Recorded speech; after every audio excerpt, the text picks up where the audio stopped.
Berbicara masalah sistem pemerintahan, tentu kita tidak bisa lepas dari praktek-praktek sistem pemerintahan di berbagai negara.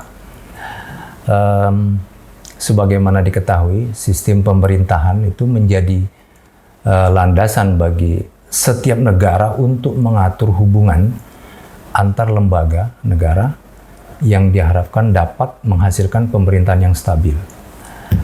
Bahkan setiap negara mempunyai pilihan untuk terhadap sistem pemerintahan mana yang cocok untuk mereka,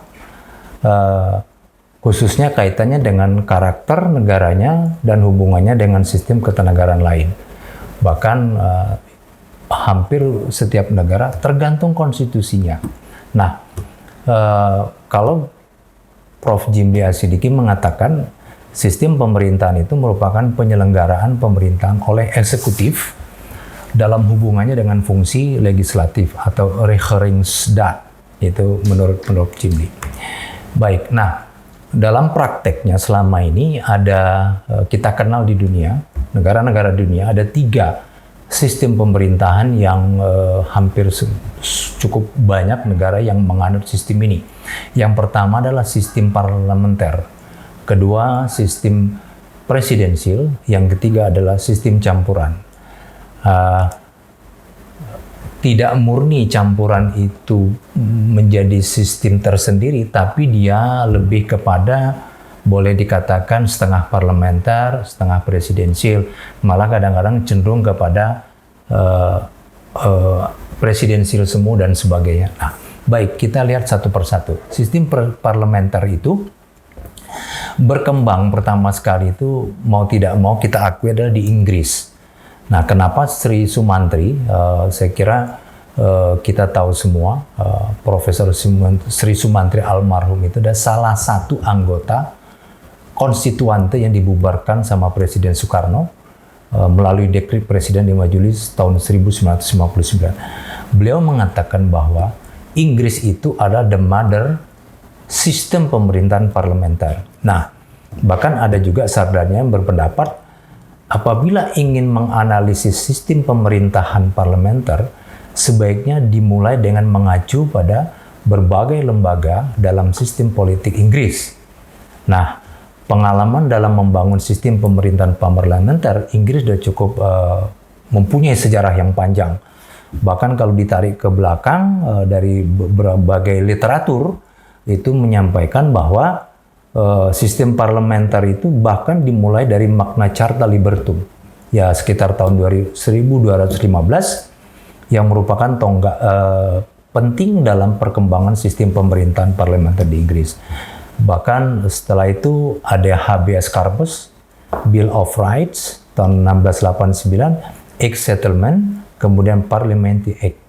Nah, bahkan ada juga pemikiran John Locke, Thomas Hobbes, dan revolusi industri juga memberikan kontribusi terhadap perkembangan sistem parlementer di Inggris. Nah, kalau secara singkat ya, munculnya sistem parlementer Inggris itu pada saat Inggris dikuasai oleh Raja William I dengan membentuk The Great Council. Nah, Great Council itu dalam rangka membantu raja untuk menjalankan 3 kekuasaan.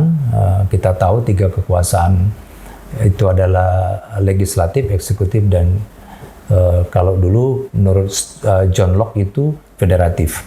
Nah, melalui proses saya kira evolusi jadi cukup panjang dan berjalan lamban yang dilakukan oleh The Great Council, itu tumbuh menjadi cikal bakal institusi modern pemerintahan Inggris. Nah, perubahan evolusi perjalanan sistem pemerintahan parlementer ini bisa dikatakan menurut Douglas Verney itu ada 3 tahap. Yang pertama, pemerintahan dipimpin oleh seorang raja yang bertanggung jawab atas seluruh sistem politik dan sistem ketatanegaraan. Yang kedua, tahapnya adalah muncul sebuah majelis yang menentang hegemoni raja. Jadi kita tahu dulu raja berkuasa penuh, belum ada sistem pembagian kekuasaan dan sebagainya. Kemudian ada majelis yang mengambil alih tanggung jawab atas pemerintahan dengan bertindak sebagai parlemen. Sehingga raja kehilangan sebagian besar kekuasaan tradisionalnya. Nah, model sistem parlementer ini atau sistem pemerintahan parlementer dikenal ada dua. Ada yang disebut dengan Westminster System Model, yaitu cenderung memiliki model perdebatan atau pembahasan yang lebih berseberangan dengan posisi dalam parlemen dan ini dalam sidang-sidang dan sebagainya. Kemudian ada lagi sistem Western European Parliamentary Model yang cenderung memiliki sistem perdebatan yang lebih konsensual. Jadi dengan ruang debat yang mungkin semi cyclical. Kemudian dalam keseharian, sidang komite lebih penting dibandingkan sidang pleno. Nah, namun perbedaan kedua model ini tidak terlalu dipersoalkan dalam perbedaannya. Baik, nah kemudian yang kedua adalah yang sistem pemerintahan presidensial. Berbicara sistem pemerintahan presidensial, kita tidak juga bisa melepaskan sejarah panjang yang dialami oleh Amerika Serikat. Mau tidak mau, model ketatanegaraan Amerika Serikat ini menjadi pedoman dari negara-negara banyak di dunia. Dalam berbagai literatur, tidak hanya merupakan tanah kelahirannya sistem pemerintahan presidensial, tapi juga sebagai contoh utuh karena memenuhi hampir semua kriteria dalam sistem ini. Nah, Prof. Sri Sumantri juga menyatakan Amerika Serikat sebagai the mother sistem pemerintahan presidensial. Bahkan Prof. Jimli Asyidiki mengatakan Amerika Serikat sering disebut sebagai salah satu contoh ideal pemerintahan presidensial di dunia. Nah, sistem presidensial ini juga mengalami evolusi yang lambat dan panjang. Kemudian lahirnya sistem ini juga tidak terlepas dari perjuangan Amerika Serikat yang pada waktu itu dijajah oleh Inggris dan upaya untuk melepaskan kolonial Inggris itu begitu besar dan itu adalah awal sejarah pembentukan konstitusi Amerika. Nah, terkait masalah itu, dari latar belakang kenapa Amerika Serikat menganut sistem presidensial adalah karena rakyat ingin pemerintahan pada saat Raja George III yang di Inggris yang menjajah Amerika itu tidak menginginkan bentuk negara yang monarki seperti Inggris. Dan untuk mewujudkan kemerdekaannya dari pengaruh Inggris, maka mereka lebih suka mengikuti jejak Montesquieu dengan trias politikanya yang dikenal dengan separation of power, pemisahan kekuasaan, karena dalam trias politika itu ada sistem checks and balances. Checks and balances itu sistem menilik dan mengimbangi. Nah, itulah yang kenapa Amerika Serikat menjadi kiblat dalam sistem pemerintahan presidensial di dunia. Kemudian perkembangan sistem presidensial. Nah, model ini di belahan berbagai dunia seperti di Eropa ditandai dengan runtuhnya monarki konstitusional tahun 1792 menjadi awal periode radikal yang melahirkan bentuk republik pertama Prancis. Namun pada saat itu belum muncul jabatan presiden. Nah, jabatan presiden itu awalnya terbentuk pada Republik Kedua. Di Prancis itu tahun 1848-1851 sebagai presidennya Louis Napoleon. Kemudian status menjadi Kaisar Napoleon III pada tahun 1852, terus memerintah Prancis. Kemudian pemerintah Prancis dikalahkan oleh Jerman dan sejak berakhirnya Perang Dunia Kedua, pemerintah Republik yang dipimpin presiden terus digunakan Prancis sampai sekarang. Perkembangan sistem presidensial, negara Amerika Tengah, negara Amerika Selatan merupakan negara yang paling luas menggunakan sistem pemerintahan presidensil. Karena kita ketahui secara geografis memang lebih dekat dengan Amerika Serikat. Di Afrika contohnya di Liberia juga pertama memiliki presiden dan itu mendapat pengakuan dunia internasional. Di Asia kita ketahui pemerintahan republik yang dipimpin oleh presiden itu seperti di Filipina yang kita ketahui kalau dikatakan sebagai dicangkokkan dari Amerika Serikat tahun 1935 karena Filipina itu mendapat kemerdekaan terbatas dari Amerika Serikat. Dalam bentuk apa? Dalam bentuk the Commonwealth of the Philippines dari Amerika Serikat. Jadi persemakmuran. Karakteristik sistem pemerintahan presidensial yang pertama adalah presiden memegang fungsi ganda. Apa? Sebagai kepala negara, dia adalah head of state, dan sebagai kepala pemerintahan, head of government.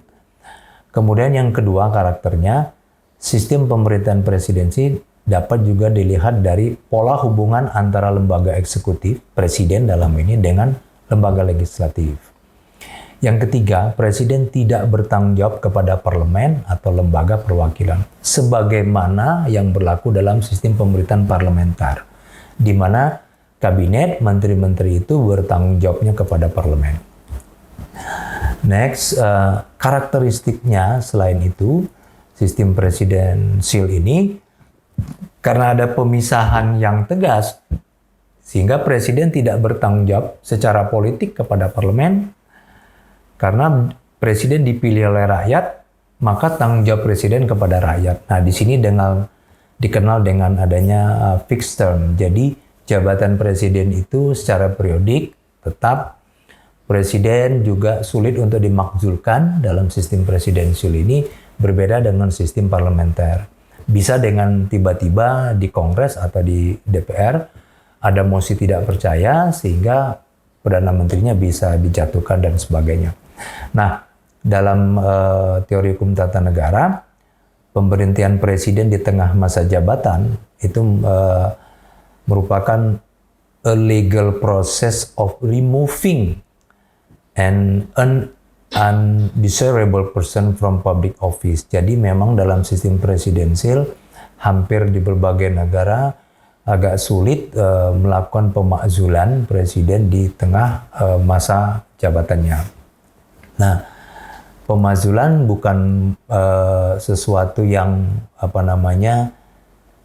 pemakzulan bukan masalah biasa karena peristiwa pemakzulan itu adalah peristiwa luar biasa, dikenal dengan political earthquake atau juga dikenal dengan extraordinary political event.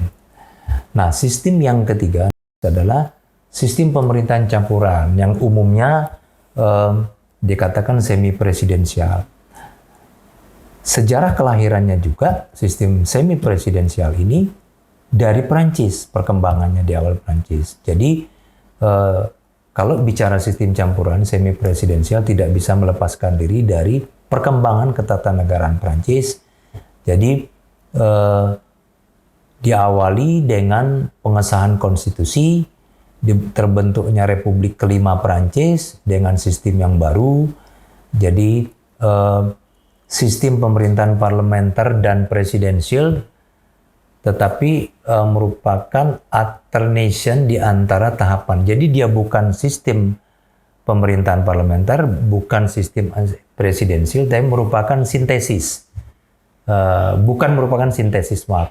Jadi di tengah-tengah antara sistem presidensial dan parlementer. Atau ada lagi yang berpendapat hybrid system. Ada yang berpendapat sistem pemerintahan semi-presidensial, sungguh-sungguh sistem pemerintahan campuran. A truly mixed system yang didasarkan struktur otoritas ganda yang fleksibel. Nah, ini dikenal dengan flexible dual authority structure. Nah, dalam perkembangannya, meskipun tidak dipraktekkan seluas sistem parlementer dan presidensial, namun sistem semi-presidensial ini berkembang di berbagai negara, dalam seperti Cote d'Ivoire itu atau negara pantai Gading, Gabon, Mali di berbagai Afrika, Senegal, dan di Eropa ada Eropa Timur rata-rata Bulgaria dan Polandia menganut sistem presidensil. Polandia juga memiliki sistem campuran yang elemen pemerintahnya sama dengan sistem hybrid Prancis. Portugal menganut mix system juga yang juga mempengaruhi negara bekas koloninya yaitu Mozambik dan Anggora. Jumlah negara yang menganut sistem semi presidensil cukup banyak sehingga hampir mengimbangi negara yang menganut sistem pemerintahan parlementer dan pemerintahan presidensil. Yang terakhir, karakter sistem pemerintahan semi presidensil. Secara umum, semi presidensil itu memisahkan pemilihan presiden dengan pemilihan lembaga legislatif. Jadi, presiden harus berbagi kekuasaan dengan menteri. Perdana Menteri harus mendapatkan dukungan parlemen secara terus-menerus supaya dia bisa eksis. Maka terjadilah dual eksekutif pelaksanaan pemerintahan. Inilah hakikat dari sistem semi presidensil. Perdana Menteri pada umumnya ditunjuk oleh presiden. Perdana Menteri bertanggung jawab untuk pemerintahan domestik sehari-hari, termasuk hubungannya dengan majelis. Tetapi presiden tetap memegang peran pengawasan, tanggung jawab untuk urusan luar negeri, dan biasanya dapat mengambil keputusan darurat. Meskipun berbagi kekuasaan dengan Perdana Menteri, secara konstitusional dalam sistem semi presidensial ini, presiden diberi otoritas untuk memilih Perdana Menteri. Jadi itulah karakter sistem pemerintahan yang dianut di berbagai negara di dunia. Sekian, terima kasih.